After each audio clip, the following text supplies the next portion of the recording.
నమస్తే.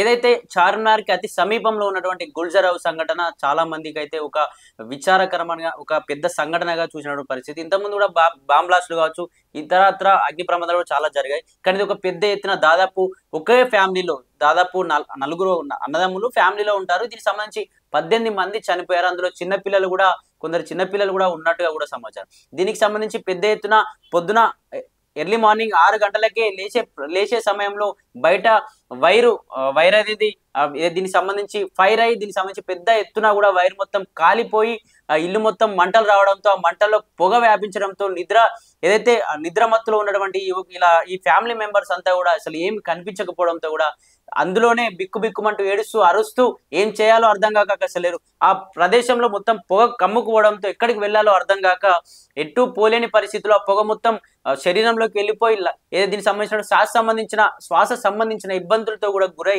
చనిపోయిన పరిస్థితి. వీళ్ళకి కూడా కావాలని అటు పోలీస్ వ్యవస్థ కావచ్చు, ఇటు భద్రతా సిబ్బంది కూడా కొంచెం నెగ్లెక్ట్ చేసిందని చెప్పేసి కూడా వాళ్ళ ఫ్యామిలీ మెంబర్స్ ఏదైతే దీనికి సంబంధించి అటు ఉస్మానియా హాస్పిటల్కి కావచ్చు, అలాగే మలక్పేట్ సంబంధించినటువంటి హాస్పిటల్ కావచ్చు, అపోలో కావచ్చు, యశోద కావచ్చు, దీనికి సంబంధించి కొందరినైతే ఒక్కొక్క హాస్పిటల్కి దగ్గరలో ఉన్న హాస్పిటల్కి కూడా షిఫ్ట్ చేశారు. ఆ షిఫ్ట్ చేసే సమయంలో కూడా ఏదైతే వచ్చిన అంబులెన్స్ సమయానికి రాలేవు అని చెప్పేసి మేము 6 గంటలకు ఇష్యూ జరిగితే దాదాపు అర్ధ గంటకు పైగా మేము ఎదురు చూసాం.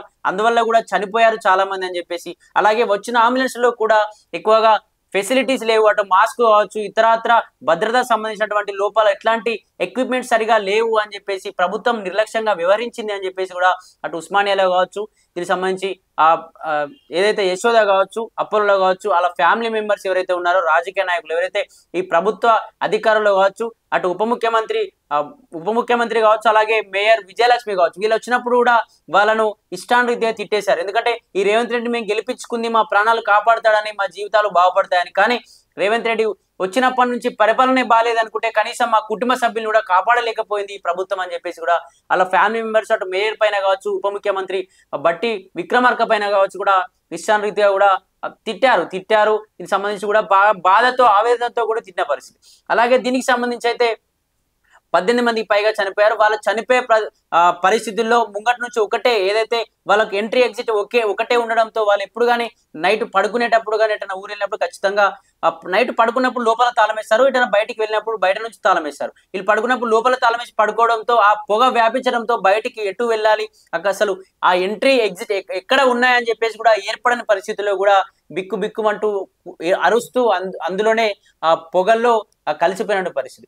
దీనికి సంబంధించి కనీసం పొగ క్లియర్ అయితే వీళ్ళని కాపాడొచ్చనే ప్రయత్నంలో పోలీసులు కావచ్చు, అటు భద్రతా సిబ్బంది, ఫైర్ ఇంజన్ సిబ్బంది కావచ్చు, ఏదైతే వాళ్ళ ఇంటి వెనక బిల్డింగ్ వెనక వెళ్ళి ఒక పెద్ద హోల్ కొట్టి ఆ హోల్ నుంచి పొగ బయటికి వెళ్ళిపోయిన తర్వాత వాళ్ళను కొందరిని ఏదైతే ఆ ఫ్యామిలీలో 24 మంది ఉంటే అలా 18 మందికి పైగా చనిపోయారు. ఇంకా కొందరు కూడా సీరియస్ గా ఉన్నారని చెప్పేసి కూడా వార్తలు వస్తా ఉన్నాయి. దీనికి సంబంధించి అసలు ఏం జరిగింది, నిజంగా ఎందుకు జరిగి ఉంటుంది, ప్రభుత్వ నిర్లక్ష్యమా లేకపోతే వాళ్ళ ప్రాబ్లమేనా అని చెప్పేసి కూడా ఫోరెన్సిక్ టీం మొన్నటి నుంచి దాదాపు విచారణ చేస్తా ఉన్నారు. ఆ ఫోరెన్సిక్ టీమ్ లో తెలిసిన విషయాలు ఏంటంటే దాదాపు వీళ్ళ ఇంటిలో ఏదైతే ఈ 4 ఫ్యామిలీలు ఉన్నాయో ఈ ఇంటిలో 14 ఏసీ కంప్రెసర్లు ఉన్నాయని చెప్పేసి, ఆ ఏసీ కంప్రెసర్ల ప్రాబ్లం వల్లనే అందులో ఒకటి పేలడం వల్లనే ఒకదాని తర్వాత ఒకటి పేలడం వల్ల ఇంత పెద్ద ఇష్యూ సంభవించింది అని చెప్పేసి, ఎటువంటి వైరింగ్ ప్రాబ్లం కానీ లేకపోతే ప్రభుత్వ నిర్లక్ష్యం కానీ ఏమీ లేదు అని చెప్పేసి తేల్చేశారు.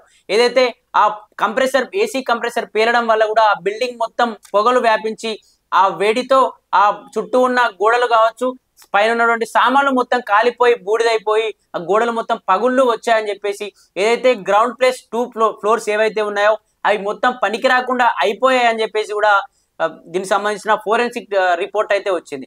దీనికి సంబంధించి ఎటువంటి ప్రభుత్వ నిర్లక్ష్యం లేదు, వాళ్ళదే అటు వైరింగ్ సిస్టమ్ ప్రాబ్లం కూడా లేదు, వైరింగ్ అంతా పర్ఫెక్ట్ గానే ఉంది. ఓన్లీ ఏసీ కంప్రెసర్లు వీళ్ళు రిపేర్ చేసుకోకపోవడమే ముఖ్య కారణం అని కూడా చెప్తా ఉన్నారు. దీనికి సంబంధించి కొందరు నిపుణులు కూడా మొన్నదాకా చెప్తూ వస్తా ఉన్నారు, అటు ఏసీ కావచ్చు, ఏసీ కంప్రెసర్లు కావచ్చు, అలాగే వైరింగ్ కావచ్చు, ఇతరత్ర ఏవైతే ఉంటాయో రూమ్ లో అటు ఫ్రిడ్జెస్ కావచ్చు, వీటన్నిటిని ఖచ్చితంగా ఇయర్లీ చెకింగ్ చేసుకోవాలి, ఖచ్చితంగా రిపేర్ కి ఇవ్వాలి, ఖచ్చితంగా దీనికి సంబంధించినటువంటి రిపేర్ జరగాలి. రిపేర్ జరిగితే మనకు అసలు అందులో ఎట్లా ఏదైనా ప్రాబ్లం జరిగే అవకాశం ఉందా ఫ్యూచర్ లో అని చెప్పేసి కనబడుతుంది. కాబట్టి అటు ఏసీలు కావచ్చు, మిగతా వైరింగ్ కావచ్చు ఖచ్చితంగా సంవత్సరానికి ఒకసారి చెక్ చేసుకోవాలి. అది చెక్ చేసుకోకపోవడం వల్ల కూడా ఇట్లాంటి అనార్థాలు జరిగి మన జీవితాన్నే కోల్పోతామని చెప్పేసి కూడా కొందరు నిపుణులు కూడా చెప్తూ వస్తున్న పరిస్థితి. దీనికి సంబంధించి అయితే ఫోరెన్సిక్ రిపోర్ట్ వచ్చింది. ఈ ఫోరెన్సిక్ రిపోర్ట్ లో 14 ఏసీ కంప్రెసర్లు ఉండడం వల్ల అందులో ఒకటి పేలి ఇంత పెద్ద ప్రమాదం సంభవించిందని ఇది ప్రభుత్వ నిర్లక్ష్యం వల్ల కానీ లేకపోతే ఆ వైరింగ్ ప్రాబ్లం కానీ ఏమీ లేదు.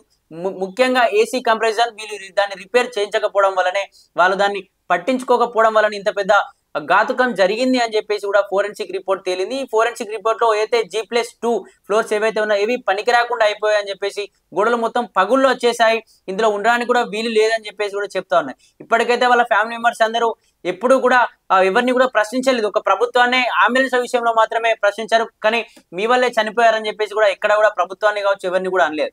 అక్కడికి కూడా చాలా మంది అటు బీఆర్ఎస్ నాయకులు కావచ్చు, అటు బీజేపీ నాయకులు కావచ్చు, ఇటు అలాగే కాంగ్రెస్ ప్రభుత్వంలో నాయకులు కూడా ప్రతి ఒక్కరు వచ్చి విమర్శించారు, చూసి దానికి సంబంధించిన ఏర్పాట్లో కూడా ప్రతి ఒక్కరికి కూడా సహాయంగా ఉన్నారు. దీనికి సంబంధించి ఫోరెన్సిక్ రిపోర్ట్ లో ఇట్లాంటి రిపోర్ట్ తేలింది.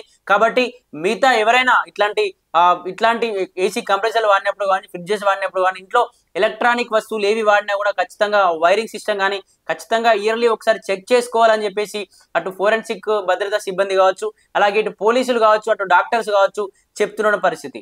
ఇది అక్కడ జరిగినటువంటి విషయం.